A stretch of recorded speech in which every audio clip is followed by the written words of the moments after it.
Baliknya seorang wanita adalah ditandai dengan menstruasi, dan biasanya menstruasi itu muncul itu ketika anak berusia 9 tahun. Ada yang siklusnya dia 7 hari, ada yang mereka 10 hari, ada yang sampai 4 hari, bahkan 4 hari Ya, 4 sudah hari selesai, sudah ada selesai, yang ada. seperti itu. Ngecek ya istilahnya, Oh, ya. melihat dulu, mungkin mengambil kapas atau kain yang putih bersih. Jadi harus dilap dulu kubulnya. Jadi dilihat dulu, oh sudah benar bersih atau tidak.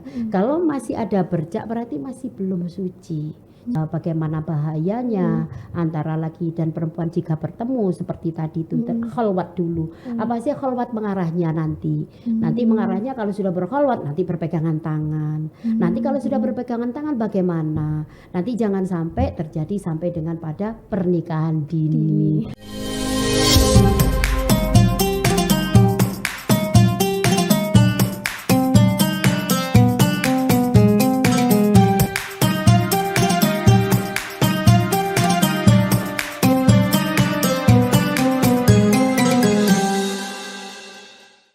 Assalamualaikum warahmatullahi wabarakatuh. Selamat datang di podcast spesial Ramadan Harian Surya Tribun Jatim Network bersama saya Vika Ayu. Tribuners, jika sebelumnya kita sudah membahas tentang fikih wanita, kali ini kita akan melanjutkan bincang-bincang kita bersama DRA Hajah Siti Roihatul Jannah MPDI, guru SMP Al-Falah Delta Sari Sidoarjo, tentang memasuki akil balik dan pengenalan haid, kemudian juga pendidikan seksual terhadap anak didik. Mari kita sapa beliau. Assalamualaikum warahmatullahi wabarakatuh. Waalaikumsalam warahmatullahi wabarakatuh. Bagaimana kabarnya Bu Ita? Alhamdulillah baik. Terima kasih sudah berkenan hadir di podcast Harian Surya. Sama. Bu, di diskusi awal kita ini saya ingin bertanya tentang ini Bu, bagaimana penjelasan masa pubertas menurut Islam? Penjelasan masa pubertas menurut Islam sebenarnya dijelaskan ya, untuk yang kemarin saya lebih perjelas lagi bahwasanya masa pubertas atau masa baligh, ya kalau dalam Islam disebut baligh. Balighnya seorang wanita adalah ditandai dengan menstruasi, dan biasanya menstruasi itu muncul itu ketika anak berusia 9 tahun. Itu standarnya 9 tahun. Bisa sebelumnya sesuai dengan hormonnya kalau sekarang ya, atau mungkin bisa lebih dari 9 tahun. Jadi dia baru menstruasi. Sedangkan untuk anak laki-laki, masa pubertasnya atau masa balighnya itu ditandai dengan adanya mimpi basah istilahnya seperti itu ya.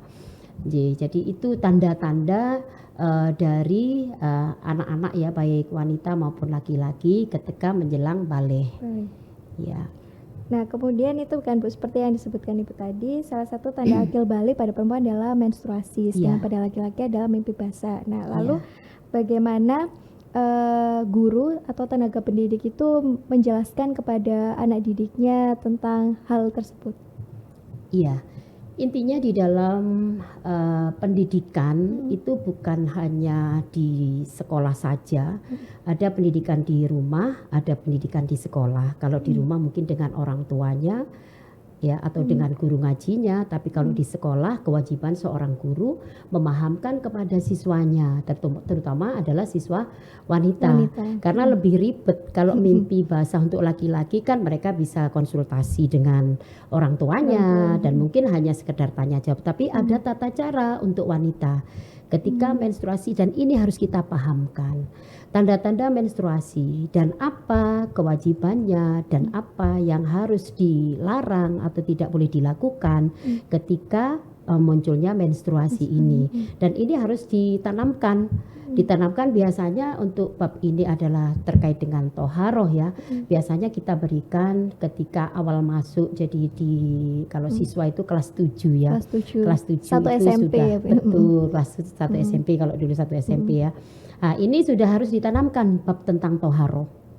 Bab toharoh ini penting sekali karena apa? Kaitannya dengan kesucian, karena di dalam hadis pun juga dijelaskan. At-tahuru satrul iman. Jadi kebersihan itu setengahnya dari iman. Kalau kita tidak menjalankan kebersihan, maka bagi dipertanyakan keimanan kita. Sama seperti itu. Bagian daripada iman. Nah, kebersihan ini maka harus dilaksanakan oleh anak-anak kita. Bagaimana ketika dia menstruasi? Apa yang harus dilakukan? Apa kebersihan yang harus dilakukan? Apakah sudah lewat gitu aja, yang penting ditutup. Nah, itu kan harus ada tahapan-tahapannya ya. Yang penting yang pertama adalah dikenalkan tahapan menstruasi adalah keluarnya darah dari rahim wanita ketika menginjak usia 9 tahun, dimulai usia 9 tahun. Kalau tidak ya berarti sesuai dengan siklus atau hari dia mendapatkan menstruasi itu sesuai dengan masing-masing anak kan beda-beda ya, sesuai dengan siklus mereka. Kemudian bagaimana tata cara dia itu untuk bersuci, itu kita pahamkan, kita tanamkan. Jadi menstruasinya berapa hari? Saya 7 hari misalnya, jadi kita ajarkan cara menghitung. Nah, itu harus disampaikan. Fikih ini penting sekali untuk anak didik kita, terutama yang wanita. Berapa hari? 7 hari. Saya biasanya 7 hari. Nah, seperti itu ya. Kalau sudah biasanya 7 hari, kemudian di bulan kedua 7 hari, maka kalau sudah 7 hari ini merupakan adah atau kebiasaan, maka ini berikutnya kalau sudah lebih dari 7 hari, di atasnya 7 hari, kalau menurut mazhab Syafi'iyah ya, itu adalah merupakan darah istihadah. Jadi bagaimana saya harus bagaimana? Maka kita akan jelaskan kepada anak-anak kita, maka kamu harus bersuci, kemudian wajib sholat. Nah, seperti itu yang kita tanamkan kepada anak-anak. Jadi tidak boleh ditunda, tidak boleh. Berarti penting ya Bu, untuk mengajarkan kepada anak-anak itu kalendernya begitu ya Bu, perhitungannya menstruasinya berapa hari begitu ya? Betul. Jadi kita melihat adahnya anak kan beda. Ada yang siklusnya dia 7 hari, ada yang mereka 10 hari, ada yang sampai 4 hari, bahkan 4 hari sudah selesai, ada yang seperti itu. Nah, itu melihat kebiasaannya. Tapi di dalam fikih Islam mengajarkan batas istihadah adalah dihitung sampai dengan 15 hari. Di atas 15 hari ini terhitung darah istihadah atau darah penyakit atau darah sakit. Seperti itu. Ya. Nah, ini Bu, kemudian bagaimana cara agar para orang tua itu Bu ya, dan juga anak perempuan itu sendiri agar tidak panik Bu. Berdasarkan pengalaman pertama saya dulu Bu, saat pertama kali mengalami menstruasi itu saya juga sempat panik ya Bu, kayak itu kan sesuatu hal yang baru dan melihat ada darah gitu kan ini juga shock begitu ya Bu. Langsung saya tanya ke ibu saya kan Bu, kayak ini apa Ibu? Nah, itu bagaimana mungkin dari ibu kan seorang guru untuk menjelaskan hal tersebut. Ya, sebenarnya kalau anak-anak kita, apalagi anak-anak SMP ya, mereka itu sudah paham, sudah tahu tentang apa itu menstruasi. Cuman kadang-kadang mungkin ada yang belum menstruasi. Sesuatu yang baru ini tadi yang membuat panik. Apa ini? Padahal mereka sudah pernah belajar. Karena bab menstruasi atau toharo, bagaimana cara bersuci dan sebagainya itu diajarkan sejak awal. Kalau di SD itu sudah ada materi yang membahas walaupun tidak jauh. Nah, kemudian di SMP itu lebih pada hal-hal yang penting sekali ya, yang penting sekali diantaranya adalah bagaimana ketika setelah selesai menstruasi, bagaimana cara bersuci supaya lekas bisa cepat melaksanakan ibadah seperti itu kepada anak-anak kita. Ya. Berarti memang kuncinya itu jangan panik ya Bu ya, pokoknya tidak boleh panik. Dijelaskan saja kepada anak. Betul. Sebenarnya itu karena sesuatu yang baru itu tadi. Ketika terjadinya di sekolah permasalahannya, ya kalau di rumah ada orang tua, terus kemudian menstruasi pertama itu ada di sekolah, ya guru, terutama wali kelas yang berada di kelas, misalnya yang senantiasa dengan siswanya, nggak harus guru pendidikan agama, karena guru itu untuk penanaman, apalagi sekolah pendidikan Islam ya, insya Allah semua guru kita bekali dengan pemahaman tentang keagamaan, apalagi hal-hal yang urgent tentang kewanitaan. Jadi kita bisa bisa berkomunikasi dengan anak tersebut ya, mengarahkan bahwasanya inilah yang disebut dengan darah menstruasi. Seperti itu. Tidak perlu panik ya, dijalani seperti ini. Tinggal kita menjelaskan lebih lanjut, harus tetap kita jaga kebersihan, betul, terutama ketika selesai menstruasi ya, pembalut yang digunakan apakah langsung dilempar, dibuang kan, ini yang harus kita tanamkan kepada anak-anak didik kita. Jadi kebersihan dimanapun itu tetap diajarkan di dalam Islam. Setelah menstruasi itu tidak boleh dilempar, dibuang langsung di sampah ya. Jadi caranya adalah harus dibersihkan dulu dengan air, dihilangkan noda darahnya sampai bersih, baru dibungkus koran bisa ya. Betul. Kemudian dibuang. Walaupun secara ini ya, sudah tidak kelihatan, tapi kan masih ada tidak bersih, nodanya kan masih ada ya. Jadi masih tetap sebaiknya dibungkus, kemudian dibuang. Ini tata cara ya, tata cara yang harus kita tanamkan kepada anak-anak didik kita supaya menjalankan kebersihan dimanapun. Nah, begitu. Nah, ini masih di lingkungan sekolah ya Bu ya. Misalkan ada siswi yang menstruasi hari pertama atau kedua itu kan kadang mengalami rasa sakit tuh ya Bu. Nah, apakah ada bentuk-bentuk misal keringanan dari sekolah, katakan dia boleh tidak mengikuti upacara atau beristirahat di UKS misalnya, seperti itu, ada atau tidak Bu? Iya. Kalau dalam orang Jawa bilang dilep ya. Jadi ada rasa sakit yang muncul, tidak tahu apa itu penyebab hormon atau bagaimana, memang sakit sekali ya, bahkan sampai pingsan itu ada. Nah, memang di sekolah memberikan keringanan kepada anak-anak seperti ini. Kalau sakit itu sudah di luar nalar ya, maksud saya. Itu sudah di luar nalar kita. Orang sakit mau diapakan lagi, memang itu sudah qodratullah ya.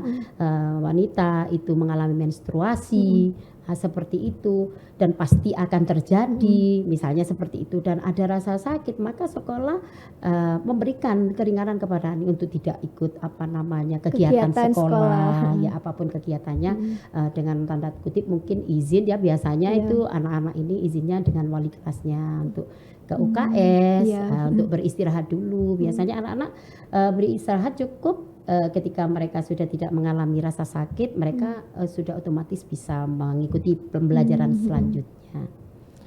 Berarti memang di lingkungan sekolah tuh harus satu sama lainnya tuh harus support ya Bu ya, baik teman-teman atau guru itu. Iya, betul. Dan ini sesuatu yang alamiah ya, sudah ada memang di kodratnya sudah dan harus mengerti memang. Ya, harus mengerti dan memang harus dipahami bahwasanya tidak semuanya itu sama.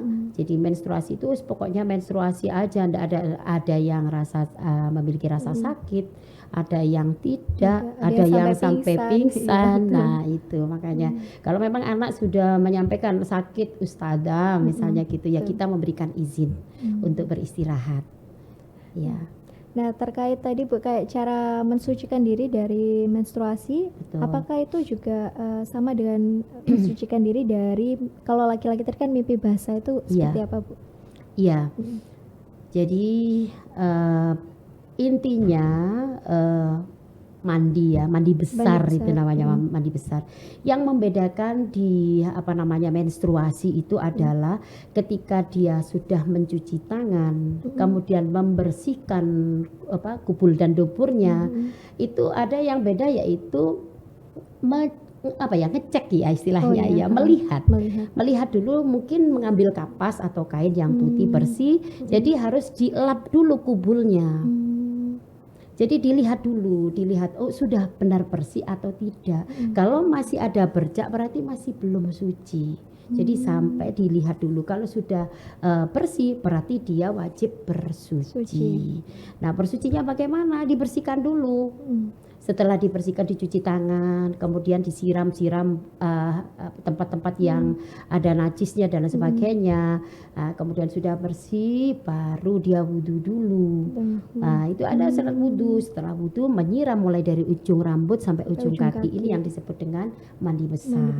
Jadi harus pasti basah semua. Bagaimana dengan yang rambutnya panjang tebal? Ya harus dipastikan disiram semua. Karena ini yang disebut dengan mandi besar. Nah, sudah semuanya dibersihkan, sudah selesai ditutup lagi, bisa dengan wudhu lagi. Seperti itu. Baru ada kewajiban yang berikutnya, yaitu harus melaksanakan perintah Allah, yaitu sholat, puasa, seperti itu. Nah ini Bu, bagaimana kalau kasusnya begini, dia sudah perempuan sudah mengira itu haidnya selesai ya Bu, kemudian dia sudah mandi besar, sudah bersuci, tapi ternyata itu kalau istilah orang Jawa masih ada buntuti ya, betul. Itu bagaimana Bu? Berarti dia harus bersuci kembali gitu. Betul. Jadi begini, kan ada waktu yang sudah ditentukan, ada dari kebiasaan tadi. Biasanya 7 hari. Loh kok ternyata di atas 7 hari karena hormon mungkin ya, itu kok keluar lagi. Nah batasnya kan 15 hari. Baru di atasnya 15 hari ini disebut sebagai istihadah. Bagaimana yang dengan buntuti, kan begitu. Nah, saya sampaikan bahwasanya kalau buntuti itu tidak menutup kemungkinan terjadi dengan siapapun. Mungkin karena nervous, depresi atau dan lain sebagainya sehingga muncul keluar lagi. Nah ini ketika muncul keluar maka dilihat dulu, ini tidak boleh langsung bersuci. Ini kalau di bawahnya 15 hari bisa dikatakan dia masih darah menstruasi. Cuman untuk melihat loh kok terus nggak keluar lagi kan begitu ya, terus langsung suci belum boleh. Jadi dihitung 24 jam. Satu hari dulu dilihat. Meskipun sekarang keluar kemudian duhurnya itu kok enggak keluar lagi, bagaimana? Masih dilihat dulu 1 hari. Kalau besok sudah tidak keluar berarti wajib bersuci. Gitu. Baik. Nah ini beralih dengan topik yang lain ya Bu ya. Yakni tentang pendidikan seksual kepada anak. Itu kan hal ini kadang masih sering dianggap tabu ya Bu ya, maksudnya ada yang beberapa orang mungkin merasa tidak nyaman untuk membahas hal tersebut. Nah lalu bagaimana strategi yang tepat bagi guru untuk membahas tentang pendidikan seksual tersebut? Kalau untuk menjelaskan secara langsung bagaimana seksual kan tidak mungkin ya. Jadi ada jalan menuju pemahaman anak-anak ini tadi supaya mereka itu memahami dan berhati-hati. Jadi intinya kita mengenalkan bahwasanya bagaimana sih yang diperbolehkan di dalam Islam dan bagaimana yang tidak boleh di dalam Islam dan harus dijauhi. Nah kita terangkan dulu tentang khalwat. Khalwat itu apa? Berdua-duaan. Mana yang berkhalwat itu boleh dalam tanda kutip adalah karena profesi, karena kegiatan sekolah dan lain sebagainya, dan mana khalwat yang tidak diperbolehkan di dalam Islam. Jadi ada hal-hal terutama yaitu adanya nafsu dan lain sebagainya itu yang tidak diperbolehkan. Itu dulu. Nah kaitannya dengan